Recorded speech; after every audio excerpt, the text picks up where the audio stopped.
Hello, hey, welcome to Tyler with the K. 4 days ago, a new TV show, The Good Girls Guide to Murder, came out on Netflix. As I'm sure a lot of people know, it's actually based on a book. So I'll be doing something that I've done with a few other books on this channel, reading the book and then watching the TV show. I hope you enjoy this video and let's just get straight into it because I'm wasting time and it's 3 days out and I want to get this video out as soon as possible.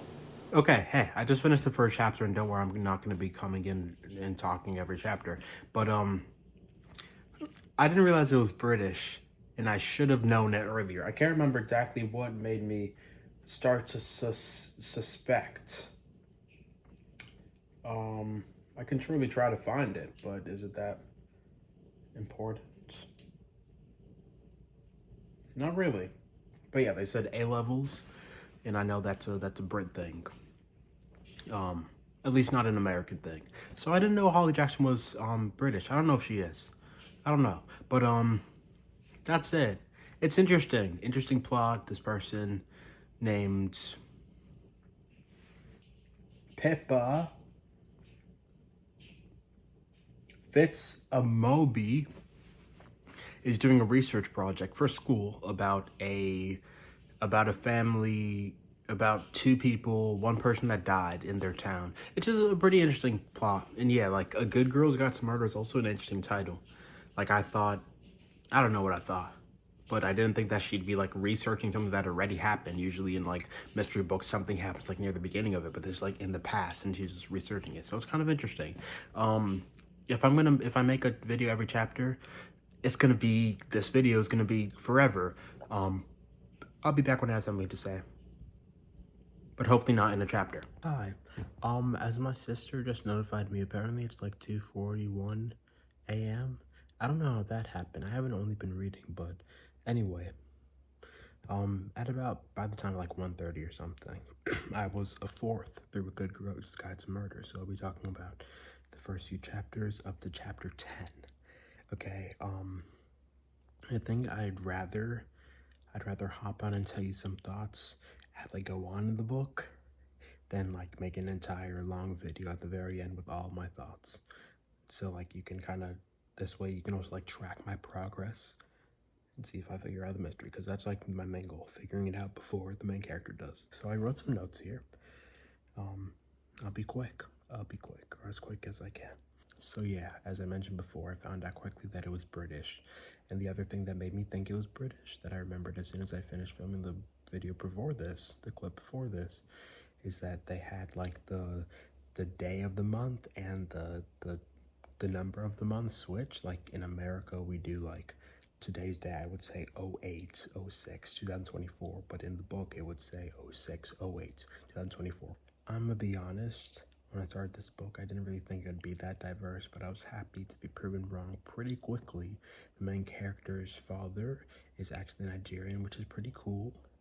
And also, going kind of into the plot of the book, like at the beginning of the book, what is like told to us is that like this person disappeared and everyone thinks the person that killed her, even though the body was never found, was her boyfriend, who unfortunately committed suicide soon after her disappearance. So, and the person that committed suicide is Indian, which is cool. Like I'm not really used to seeing that much diversity in books in general, but especially mystery. Although something that completely contradicts that point is I actually recently read a book called Ace of Spades by Farida Ibe-Iyamide, and she also wrote another book, which I read even more recently than Ace of Spades, called Where Sleeping Girls Lie. I just finished that yesterday, and it was pretty good, and it was like a YA mystery as well, and it starred like a lot of the main characters were not white, which was nice and not common for me. So yes, as for like the general writing of it, I'm enjoying it. It's in third person, which like I used to really be against generally, but I feel like third person gives you a perspective into the characters, an unflinching perspective into the characters. Well, like first person, sometimes like you're hearing them, you're hearing everything in their voice, so like they're gonna be biased or whatever. I feel like this is a bit more, it gives a more like impartial feeling, so we understand them and we know them a bit better. I feel like maybe, or not, it's just different, but I'm not minding it. I just don't read that many books in third person, honestly. I didn't like know it was third person going into it, but yeah, going back to real quick the Britishness of it all. They mentioned something called the 15 film, which apparently is a movie, or yeah, a movie that you can only watch when you're 15, which is kind of similar to PG-13 here, or like an R-rated movie, I guess. There are also Jammy Dodgers, which are like biscuits, which were also mentioned in Where Sleeping Girls Lie. And a leash is called a lead, like a dog leash is called an LEAD in this universe. I was gonna say this universe in the UK apparently. There's one other thing that I didn't write, but I do. Oh, right, the boots is our equivalent of a trunk. It's kind of funny, like at the beginning, when they first mentioned boot, I actually thought it was like an actual boot, like a shoe, because I didn't know that that was trunk in UK speech. It's kind of, yeah, funny. The thing is, I'm trying to figure this out, as I mentioned before, the main character does, but like she's really invested in this and she keeps giving up theories, and I'm like, every single thing she says, like I've already thought, so now I feel like I don't think the author would write the answer intentionally so early in the book, but maybe. I can't tell. I can't tell what's right. There's a text that Sal sent his girlfriend. I'm not talking to you until you've stopped. I'm wondering, does that mean self-harm? If she was self-harming herself, because it actually mentioned later that her younger sister had a history of self-harm a few weeks before she disappeared. I don't know if it's genetic, but like depression is genetic, or can be, I think. Or maybe drug dealing, because it mentions later that she has lots of money, that her friends saw that she had lots of money, so maybe getting money from drug dealing. Also, yeah, I think there's something definitely shifty about the dad. I don't know if he killed her, because that's another thing that the main character thinks or has considered. Maybe she was dealing drugs with him. I don't know. I hope this ages well, and I don't. People that have read the book are like laughing at me, I'm sure. And yeah, the inevitable also is seeming to happen when the main character and just some person, they have to get together. And I feel like Robbie and her are gonna get together. Why? I guess because it's inevitable, like I said. I appreciate in the book how they're not glorifying the dead. Like most people that the main character has talked with, Pip, I'll say her name, I should say her name. The main character Pip has talked with have not said, they don't know if she's dead yet. I'm sorry. I just don't think she's dead. If there's not a body, nothing's guaranteed. Her best friends say that she wasn't really a nice person and she used like her power over them in terms of like her popularity or whatever, and they weren't like really like close friends, and she wouldn't let people get close to her. There's a quote actually, it was impossible to know her even when you were her best friend. So yeah, I do appreciate in books when they acknowledge the tendency to glorify the dead, when like every person is flawed. Yeah, and those are my notes. I'm sorry, I know this is long, but I don't think I'll be back. Like 25% later, like 50% through. I'll only film if I really want to film. This is like a landmark, so that's kind of why I'm filming, I guess, but like I don't want to make this video too long, because we're also watching the TV show, so yeah. I'll be back. Hi, I'm about halfway through the book now, 177 out of 352. It is the next day. In other words, I have not yet read chapter 21, but I did finish chapter 20 in the production log that came after chapter 20. I don't have much to say, but I do have some things to say. First, I knew she was a dealer, and I was right. I was right, which is cool. First prediction that I guessed that was actually confirmed so far. And then also I think that I think it's Naomi's little sister who the main character Pip is friends with. I think she planted the notes in like the sleeping bag because they were in such close proximity to the sleeping bag. I think that just makes the most sense. But yeah, that's basically it. Um, just wanted to check in. Also, new update, not about this book, but is equally exciting. I'm interested in this as well as the book. The book, The Plots, that I made a video for a few years back, and I really love that book. Apparently, there's a sequel coming out on October 1st of this year, which is so exciting. I just searched up the book randomly on Amazon to see how highly it was rated on Goodreads, or not, sorry, on Amazon, not Goodreads. And then I saw that it was book one, and book two is literally coming out. It's called The Sequel. It's coming out October 1st. I'm probably definitely going to make a video about it, but yeah, that's really exciting news. Back to reading. Hi, I'm about 100 pages until the end of the book. It is currently the next day. I was hoping that I'd be able to finish in 2 days, but I guess not. I didn't really read a lot of it during the day, and I started like late last night, as you know. But yeah, I have not started chapter 35, but I've read chapter 34. Yeah, I have no idea. She has so many theories, and I don't know which one is right, but I know one of them must be right. Although I do have a quote that I like: "The world felt heavier than it had ever been before," as well as a guess, HH, that those two letters are written in Andy's schedule, like a few times, I think. And they think that it means Howie's house, which is like her like drug connected person that gives her the drugs so she can deal them out.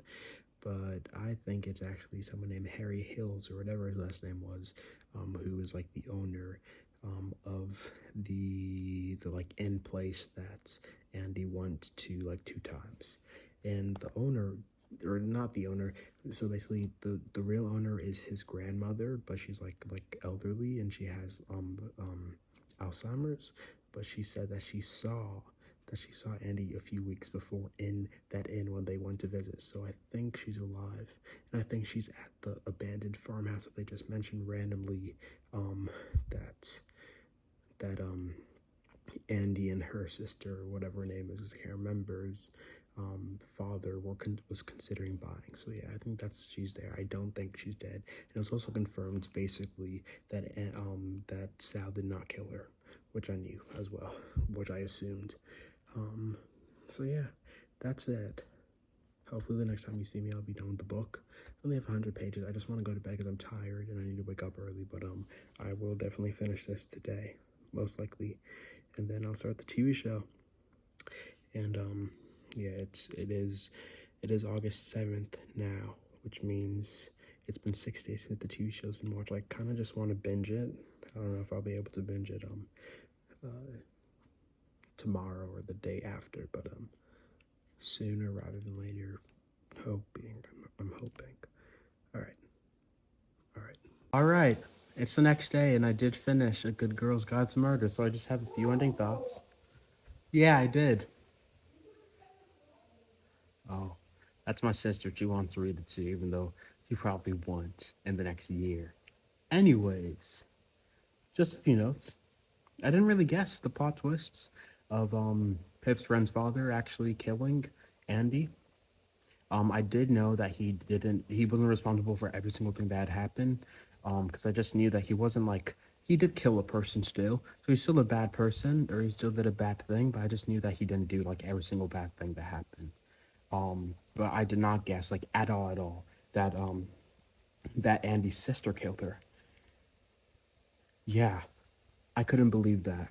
And although like I didn't guess it, I wasn't like I didn't react that much when I heard it, which I think is due to me not being extremely invested into the story. It was interesting, it was fleeting while I was reading it. I was wondering what's happening, but like in a month from now, will I even remember the story? Will I still be thinking about it? Probably not, unfortunately. And honestly, the two people that did the bad things, I can kind of more the sister than the father understand where they were coming from. Like if someone disregards you in that way that Andy did to her sister, yeah, it's just a horrible feeling. Um, so like, although nothing can really justify, let's not get into philosophy discussion. Okay, um, yeah, I don't really, I'm not shedding any tears for Andy. She was not a good person. She was not. Another note I have is, I like the main character. She was nice. She's cool. She's pretty chill. Um, and she's one of the main reasons I'm actually considering potentially continuing this series. 'Cause the first one is Good Girls Guide to Murder, and then it looked like the next one is Good Girl Gone. Sorry, Good Girl Bad Blood, and then the third one is As Good as Dead. So maybe, I mean, it's a trilogy. I can handle that, but also another trilogy that I've been reading for a very long time called Renegades. I still haven't finished. That's been like multiple years, so maybe I shouldn't commit to something before I finish Renegade. I don't know. Like, even if I continue this series, it's not like I'm starting it like tomorrow, the next book. Um, but yeah, like I'm not completely adverse to doing that. They didn't really like leave it up in the air, like answers or all the questions were answered, but like I'd still like to see where the story goes, I guess. This part of the video was very long, and I hope the next one is just as long so it evens out. But now I'm gonna get started with the TV show, probably sometime later today, and what I'm gonna start with is searching up a Good Girls Guide to Murder, the TV show, and seeing the Rotten Tomato score as well as how many episodes. Um, Good Girls Guide to Murder TV series. Why isn't the Rotten Tomatoes showing up? 82. That's not bad at all. 82. Okay. And it's been like a week, so I feel like it's going to stay around there. Usually like the first review of movies like in the first few days they aren't necessarily accurate, but I feel like a week usually doesn't like change drastically that much after that. Um all right. I'm guessing there's going to be 8 episodes or 10.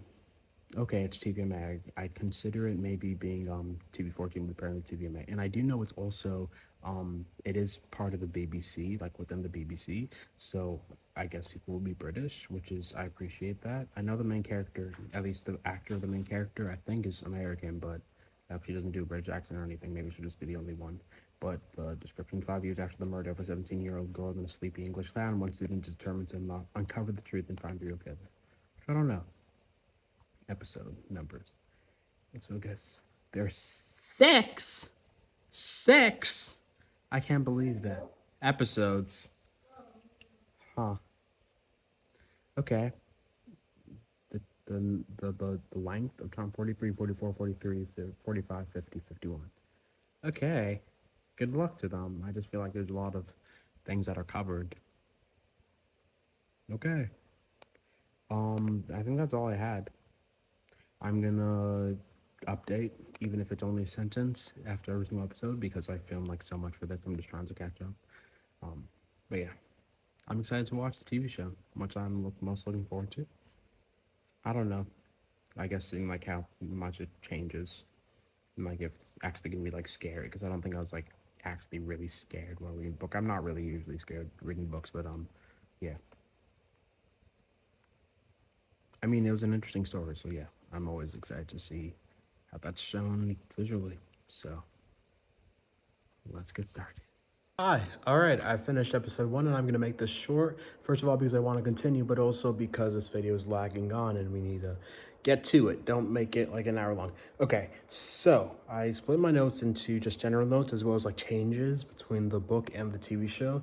First episode, I knew at the very beginning it was going to be a flashback. Like I just felt like with the lights. That is not how it happened in the book. We'll talk about it later. She is British, the main character. I know Emma Myers, the actress, is not British, but she is doing British, and everyone else is British. It's a BBC production. And something else that goes with that is that there's music from the UK, which is kind of exciting to me, because I don't really listen to music from the UK like ever. But the like first song on the soundtrack was called "The Feminine Urge" by The Last Dinner Party, and that kind of sounded cool. So I'm excited to hear some music that I've never heard before. I thought it was kind of interesting the way they, I guess, edited as well as like acted the part where Pips is like Pip asks Ravi, like, I can't remember, but the end of their conversation is he just says, "My brother's dead," and then he just walks away, and then it's just silent. It was kind of weird. Right now, I feel like she's kind of like she's like a know-it-all kind of, compared to in the book. I kind of liked her more, and I think a big reason for that is because we had like the diary entries or whatever, like the investigation notes. We don't get anything like that. We don't get like like a voiceover or narration of anything. Like, we're never specifically in her mind, like what she's thinking at a present moment. So that definitely leaves a gap between, I think, the audience and what Pip is thinking. And I just think I liked Pip. She seemed more like cool or like nice and not only just like smart when we had that. They're trying to make it like mystery ready, like thrilling or whatever, thriller-ish, like with the piano music. And I just can't really, at least right now, I'm just not scared. Probably because I've read it already, but also because I don't like some of the, like the lighting. Only the lighting, honestly, like the lighting is a big part of it. Like, it's so bright, and like, oh no, why would I be why would I be scared in a bright room kind of vibes. I don't know, like, I was never feeling nervous. It may just be also that I know the actress from Wednesday. I only watched like 3 episodes of it, but I know she's from Wednesday, and she's like a comedy. It's a comedy series compared to this, which is like a thriller mystery or whatever. So I kind of probably have that like representation of her in my head. I need to detach her from the character that she's played in the past. That was my pencil, don't worry. Okay. Then some changes.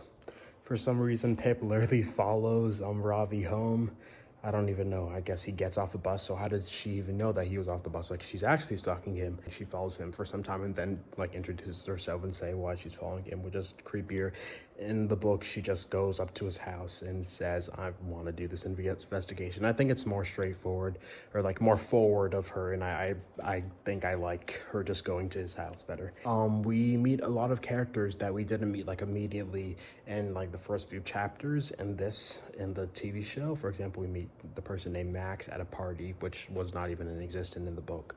But he basically says that he'll answer Pip's questions if she takes a shot every single time he answers a question. She's a minor and he's intoxicating her. I don't even know why she agreed to that. Yeah, okay. And also another, which I just thought about in the book, I think Naomi, who is like the older sister of Pip's friend, just says straight out that that Sal told them to give him an alibi.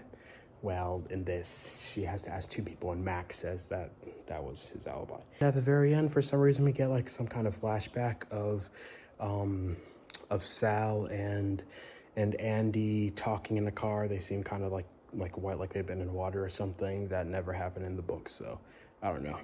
I'll be back. Time to watch the 2nd episode. I hope these like little talk sections will get a little shorter, because yeah, this video's lagging on. Episode 2.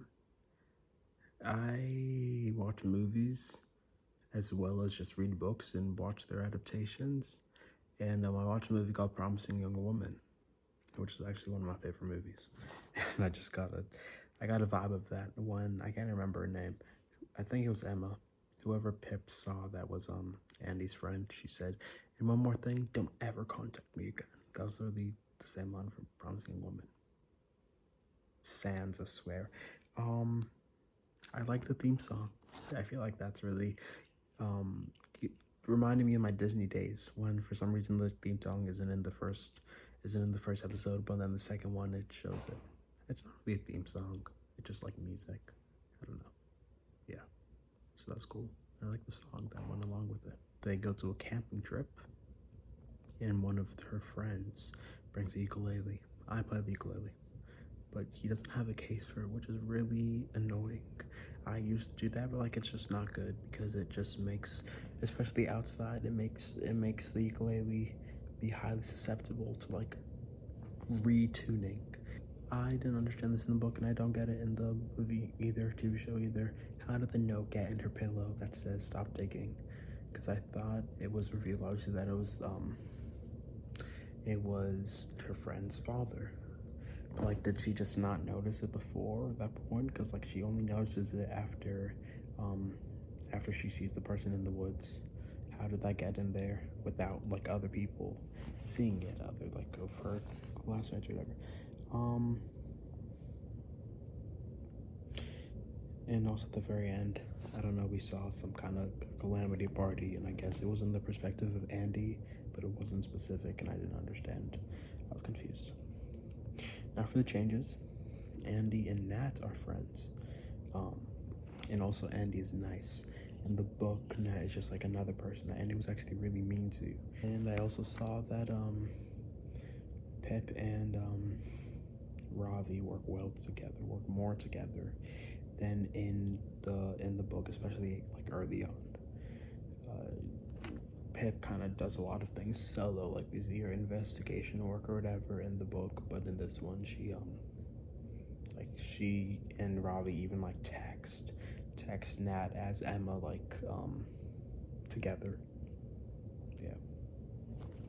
Speaking of them, I don't want them to be together. In the book, they got together. That will not happen here, right? I also don't think they have like the best chemistry, at least right now. It's way faster paced than the book. It's already episode 2, and we've already been on the cabin trip, and we already know that Andy deals drugs, which we didn't find out like at least, I'm pretty sure, in the second half of the book, or at least like close to the half of the book. So yeah, definitely not in the first like 2/6 of it. So yeah, I can't believe it's only 6 episodes. I'm a third through the entire show. I'm gonna keep watching because I'm watching the other show that comes out tomorrow, Umbrella Academy. I guess it is today, but yeah, I have until 3 a.m. I don't know if I'm gonna stay up to watch it, but yeah, anyway, okay, bye. Hi, it's 2 days later. I'm gonna be honest, the last time I watched Good Girls Guide to Murder, I fell asleep for episode 3, specifically, so, yeah, and then I was just really busy today, but I'm here with my thoughts about it. We're gonna make this really, really quick. General notes. I realize that I think every single time, it's not really a theme song. It's more like the theme when they basically just show the different actors that are playing the different characters. And it apparently goes with the song that's playing like before the like main theme or whatever starts. So that's pretty cool. It changes every episode, I guess. I don't think that Ravi is that good of an actor. At least the choices he's making, I don't understand. Some of them. It's not that. I was able to still like enjoy the scenes he was in without like rolling my eyes or anything. Anyway, someone said spill the tea. This is not 2020. I still can't take it seriously. The scariness of it all, I can't do it. I can't do it. There's a good quote. People act like this stuff is for the dead person, but it's not. It's for them. And yeah, that goes back to my discussion a little earlier about like people's relationships with like funerals or like people dying. Sometimes they just want to make it about them. Mourning doesn't have to be, I don't think, like a external thing. Always. I can't even remember what line I'm talking about, but Pip somewhere says thank you. I don't know if I think she's on a phone call. I just didn't understand that line. It made no sense. Okay, changes. They didn't get invited to the calamity party right away in the book. Anthony just has a connect and he gets them in. One of Pip's friends, Kara is her name, who has the father that's the killer. He teaches the father teaches English instead of history. In the book he taught history. Going back to the calamity party, Howie, I feel like he's cool. He seemed kind of cool, and he wasn't like really, really old, like in the book, or at least that's how I imagined him. And yeah, he seemed chill, I guess. Can I read my handwriting? Nope. On to episode 4. It's like 4:17 a.m. I only finished one episode 4, and I'm going to bed because I'm tired because I kept falling asleep during the episode. This was like the most boring and my least favorite, I think, so far. It was just not engaging like at all, really. I think it was a mistake to watch a adaptation right soon after finishing the book because I know exactly what's gonna happen. I mean, there are changes, but yeah, I don't know. First note, They play the theme at the beginning of the episode instead of like a few minutes in.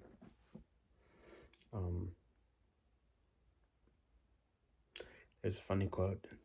Pip said DW is a pothead. And I just thought of DW from Arthur. I got a C+ for my final grade in a chemistry class I took my junior year of high school. But I know chemistry when I see it, and Pip and Ravi aren't it. Specifically the scene that Pip says, I don't know, maybe he's guilty, to Ravi. Her face isn't like layered. She doesn't like, it's just basically the same face the entire time. And I just don't think like there aren't like, she's not thinking. It's just like one expression. I don't know.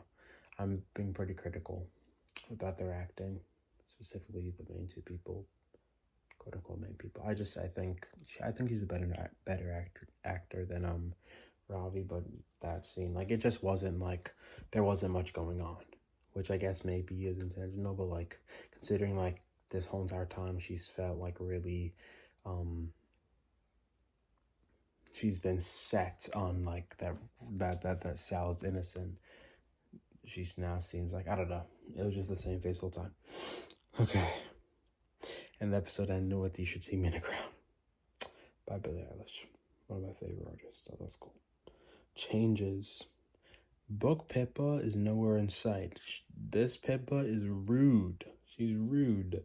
Book Pippa would never be late to an interview for Cambridge.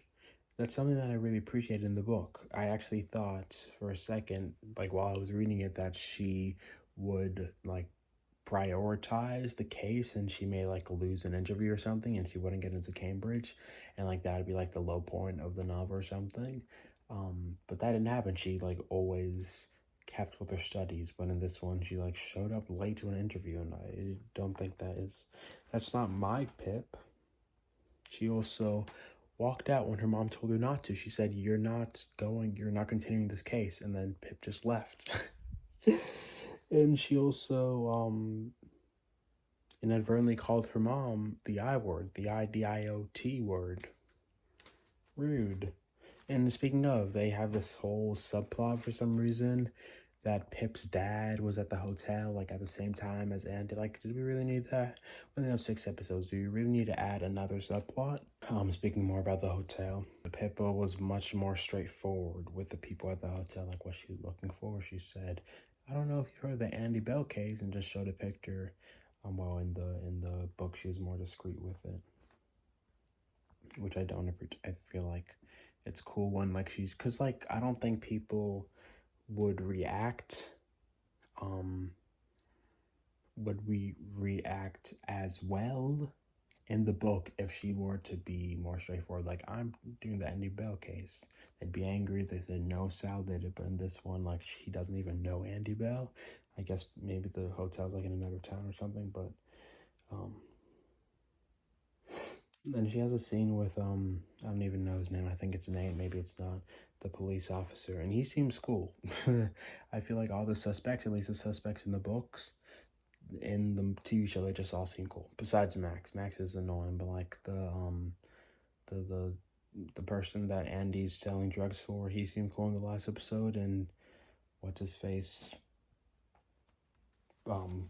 cop person also seems cool. She didn't really interact with him, honestly, I don't think, in the book, but she did in this, and he was the person that showed her the video of like Sal being like really angry during an interrogation. She even flipped a chair, and because of that, that made Pip think and say in the episode, maybe Sal was guilty, which I was really surprised at, because like, yeah, I don't think Pip ever says that in the book.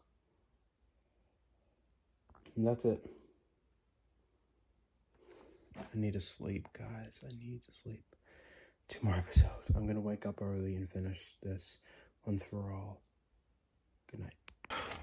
Hi, sorry. I know no time has passed for you, but it's been a couple days since I finished, and I just haven't felt the motivation to film this video, but I polled you all, and this is the next video that I want to see, so I guess I'll have to finish filming and editing it. So Episode 6, they kind of made a red herring for some reason about Jason maybe doing something wrong, the dad, and then they just backtracked and ended up being like the exact same person. It was just like, I didn't understand that.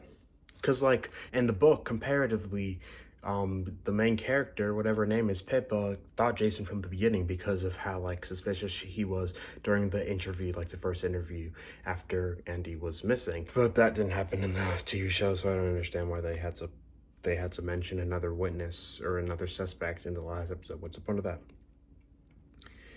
I don't even remember this line, but someone says, "Have you seen the girls?" And someone said, "Yeah." And I said, "What a waste of a line."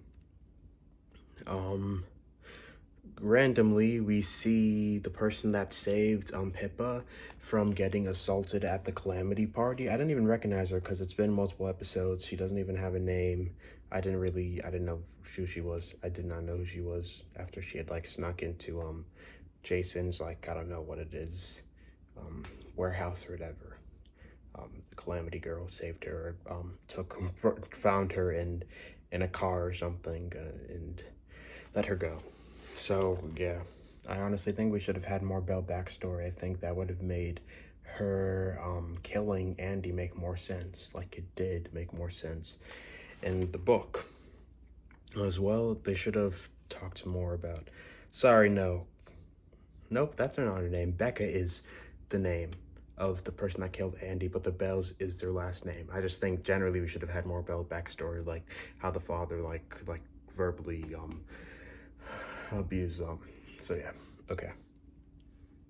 Sorry, the window's open. I'm not closing it though. I just really don't like the whole entire thing they did where that Andy is the good girl. That she wasn't like mean. I like a nice mean dead person. There's a scene that even didn't happen at all in the book, I guess we're transitioning to like changes, where Andy and Sal meet at a classroom and they're thinking of like running away together for some reason. I think there is a reason. I'm sure it'll be discussed in the second book if I ever choose to read it, but okay. Another change. He trapped not Andy Bell purposefully, the teacher, the person that is Pippa's friend's father. He knew that it wasn't Andy and he just trapped her because he like for some reason confessed to killing Sal and then he didn't think that he could let her go. While in the book he was just like he had somehow convinced himself that it was Andy and he was doing a good thing. And Ravi also left. He said, "I'm leaving." For where? Who knows? But he came back. He literally said, "Stop the bus," and the bus was stopped, and then he came and rescued Pip. And also Pippa's friend says that I track her. I track my friends. That's kind of weird. I don't track my friends. She's like, maybe she's not as good of a detective as she thinks. I'm like, okay. At the end, the second to last scene before Pippa and Ravi match their food holes together, Pippa's like, "I'm gonna take you down, Max," which I liked. I like that it's kind of up in the air. Like, that kind of single-handedly makes me want to come back from the second season to see Max Hastings go down because he's a rapist. And those are all the notes that I have. Would I say the book or the TV show is better? I'd say the book was better. I had more of a fun time. Read it in less days than I watched the show, I'm pretty sure. The main character I liked more. Yeah, I think the changes that they made in the TV show didn't necessarily enhance the story. Any of them. So, thanks for watching. Sorry this was so long.